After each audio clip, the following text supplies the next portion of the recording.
how does an Australian actor get involved with a movie about ski jumping? It's a good point. It's one of the more random things but there you go. I've also played a guy who can heal with claws coming out of his hands. Yeah. So maybe not the strangest thing. Strange, is it? The common denominator with all this is Matthew Vaughn, who's a great director and producer. And this simplicity of the story is he showed Cool Runnings to his kids. You remember that movie, Cool Runnings? And they were like, oh, I love this movie. Why don't they make movies like that anymore? And he goes, well, funny you should mention that. Pulled this script, which he'd had for a while, and next thing it got made. And he rang me, he rang Taron, and a year ago we were on the slopes. You're right. I'm never going to go to the Olympics. I'm going to go to the Winter Olympics. You will never be Olympic material. Let's do it.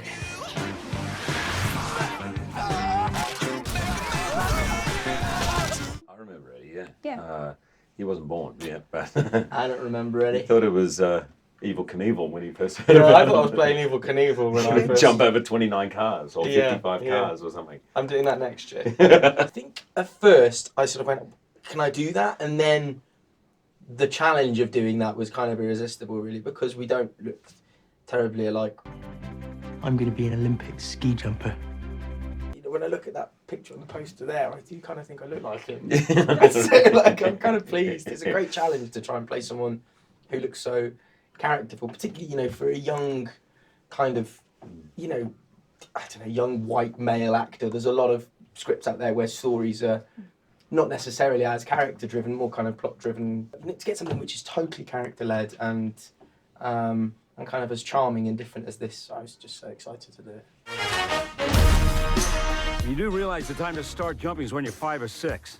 What would you know about it anyway? Bronson Peary, 1968 champion. How come I've never heard of him? They kicked him out. He was disrespectful of the sport. I'm an average skier, but I love it. I absolutely love doing it. So this to me is actually slightly frustrating because I would really love to be out there right now. That's the next question. Would you do it? No. I don't think so. No. No. It's so scary. We both watched a tape yesterday of a guy called Harold, who has a big show in Norway, who did it as a stunt. It kind of took the wind out of my saddle seat, that tape. It did. A little bit, yeah. Right, because we were like, no one would do it. No You're one does crazy. it. Would you guys do it? No, no one does it. And then Harold just does it.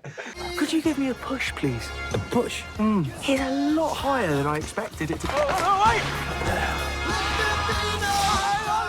Don't bend your leg!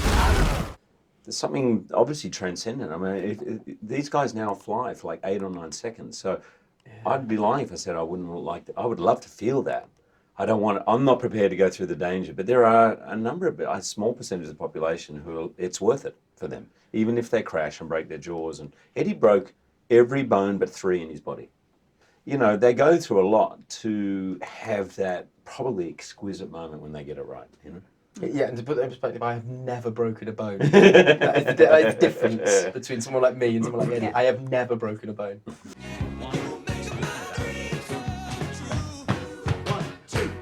Yes!